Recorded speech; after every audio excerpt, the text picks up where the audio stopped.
Assalamualaikum warahmatullahi wabarakatuh. Halo, di video pembelajaran kali ini, Ibu akan membahas materi-materi yang ada di tema 5, subtema ketiga. Seperti apa materinya? Mari kita mulai. Kosakata dalam puisi. Apa sih kosakata? Kosakata itu adalah kumpulan kata yang digunakan untuk menyusun kalimat. Seperti apa sih, Bu? Masih belum terbayang. Nah, mari kita lihat contohnya. Di sini ada puisi yang berjudul Kumbang. Nan elok warnamu, tubuhmu amatlah mungil. Engkau selalu menghiasi taman. Warnamu amatlah cantik dan indah. Engkau sungguh membuatku terpesona. Nah, kita lihat kalimat yang pertama. Nan elok warnamu. Ini adalah sebuah kalimat yang disusun oleh beberapa kata. Jadi, nan elok warnamu ini adalah kalimat. Katanya adalah nan elok dan warnamu. Nan elok warnamu ini merupakan kumpulan kata yang disebut kosakata. Apakah kalian sudah paham? Nah, mari kita lihat contoh berikutnya. Tubuhmu amatlah mungil. Ini merupakan kalimat. Kata-katanya tubuhmu amatlah mungil.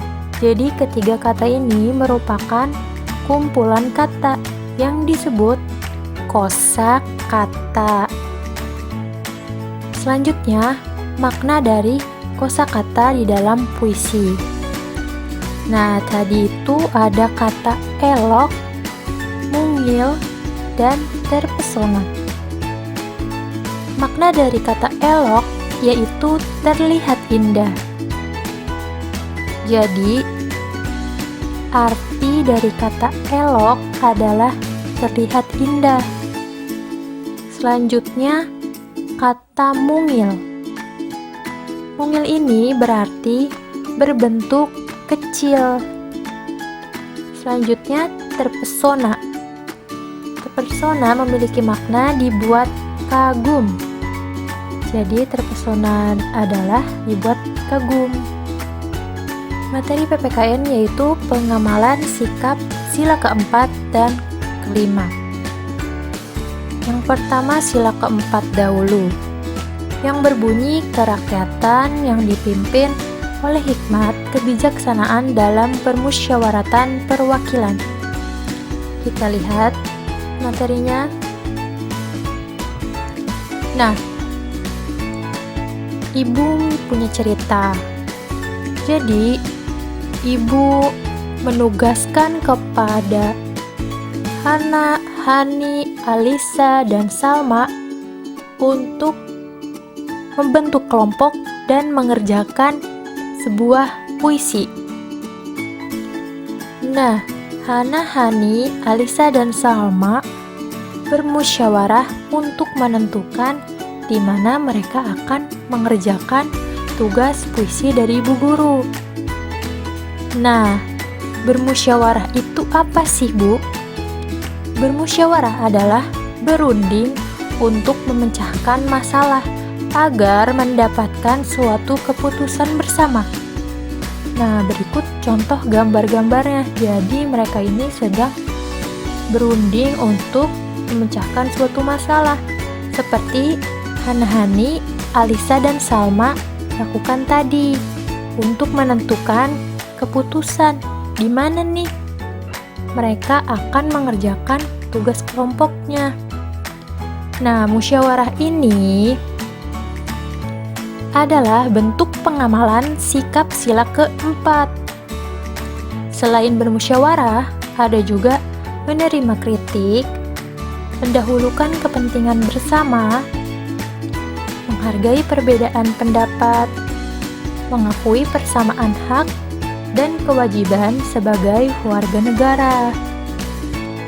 Nah, kelima ini merupakan contoh pengamalan sikap sila keempat.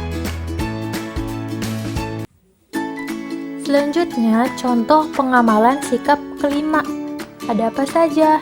Yang pertama, tidak memilih-milih teman. Mau agamanya Islam, Kristen, Buddha, Hindu, mau kulitnya putih, coklat, hitam, berkerudung atau tidak berkerudung, kita tidak boleh membeda-bedakan teman karena berteman itu bisa dengan siapa saja. Lalu, yang kedua ada hormat kepada orang tua. Selalu berpamitan ketika hendak bersekolah, berpamitan ketika hendak pergi bermain. Itu contoh hormat kita kepada orang tua. Lalu, menolong teman jika ada teman yang kesusahan, teman yang terjatuh, teman yang membutuhkan bantuan, kita seharusnya menolong teman tersebut. Lalu ada lagi contoh dari pengamalan sikap sila kelima, yaitu bersikap adil saat sedang bermain, bersikap baik kepada siapa saja, dan membantu orang tua. Nah, jadi yang Ibu sebutkan tadi adalah contoh-contoh pengamalan sikap sila kelima. Ketika kalian sudah memahami nih materi pengukuran dan ada teman kalian yang belum memahaminya, maka yang harus kalian lakukan adalah membantu teman tersebut untuk memahami materi pengukuran, yaitu dengan cara belajar bersama. Nah, sikap itu merupakan contoh pengamalan sikap kelima, seperti yang sudah Ibu sebutkan tadi, yaitu menolong teman. Nah, materi pengukuran ini, jika kalian masih ingat, satuan panjangnya ada apa saja? Apa singkatan sentimeter? 100 cm berapa meter ya? Nah, untuk mengingatnya kembali, mari kita mulai belajar pengukuran lagi. Mulai. Mari mengingat satuan panjang yaitu sentimeter dan meter. Singkatan sentimeter adalah cm. Singkatan meter m. 100 cm itu berapa meter? 100 cm sama dengan 1 meter. 1 meter berapa sentimeter? 1 meter sama dengan 100 cm. Alat ukur panjang apa saja? Penggaris, meteran, dan jangka sorong.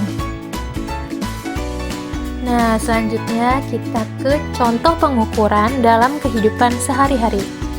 Di sini ada soal Galuh memiliki benang gelasan dengan ukuran 2 meter. Lalu, Raka memintanya sepanjang 100 cm. Berapa meter sisa benang gelasan Galuh? Cara yang pertama, diketahui gelasan Galuh sama dengan 2 meter. Gelasan yang diminta Raka 100 cm. Nah, cara yang pertama ini mengubah bentuk sentimeter ke dalam meter.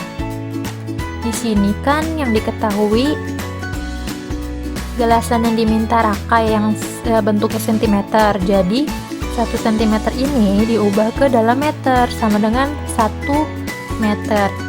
Jadi nanti pengerjaannya sisa gelasan Galuh 2 meter dikurangi 1 meter karena sudah diminta oleh Raka.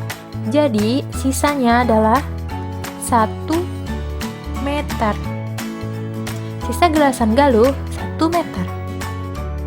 Seperti yang kalian tahu, benang gelasan itu digunakan untuk bermain layang-layang. seperti apa gerakan layang-layang ketika di udara. Kanan dan ke kiri tertiup oleh angin. Lalu bagaimana jika kalian meniru gerakan pohon yang tertiup angin? Nah, kali ini Ibu akan memberi contoh gerakan meniru alam. Seperti apa ya gerakannya? Tutorial gerakan pohon cemara karya A.T. Mahmud. Sebelum kita menggunakan iringan musiknya, kita sebaiknya melihat dulu gerakan-gerakan yang akan digunakan dalam menarikan gerakan pohon cemara. Simak dulu ya videonya.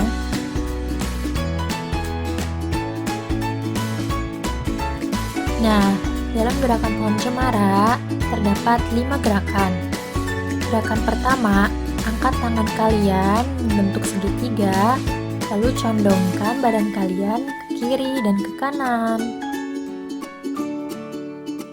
Gerakan kedua, letakkan tangan kalian di depan perut dan satu lagi di samping.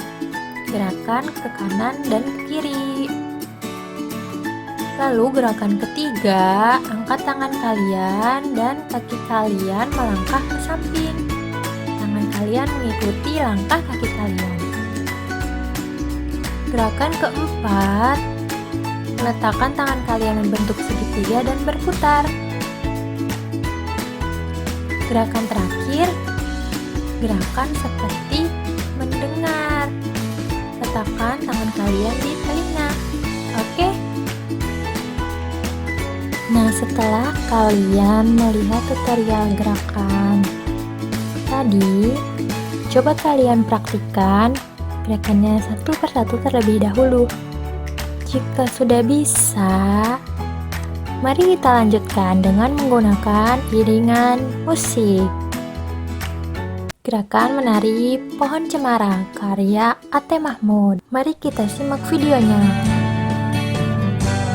Dan ingat kan gerakannya? Mari kita mulai. Cemara pohon ramping, daunnya halus langsing, bergerak-gerak kian kemari seperti tangan penari. Ketika angin lalu menyentuh daun cemara, terdengar desir di telingaku sebuah lagu merdu. Seperti itu gerakannya.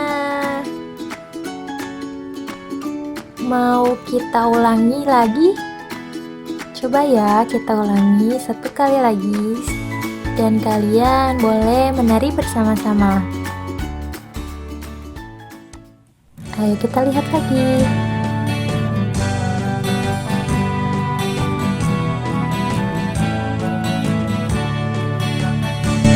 Cemara pohon ramping, daunnya halus langsing, bergerak-gerak kian kemari seperti tangan penari. Ketika angin lalu menyentuh daun cemara, terdengar desir di telingaku sebuah lagu merdu.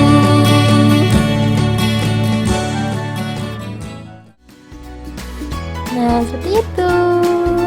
Bagus sekali. Kalian pasti sudah bisa kan mengikuti gerakannya? Terima kasih sudah menonton video ini. Semangat dan selamat berlatih.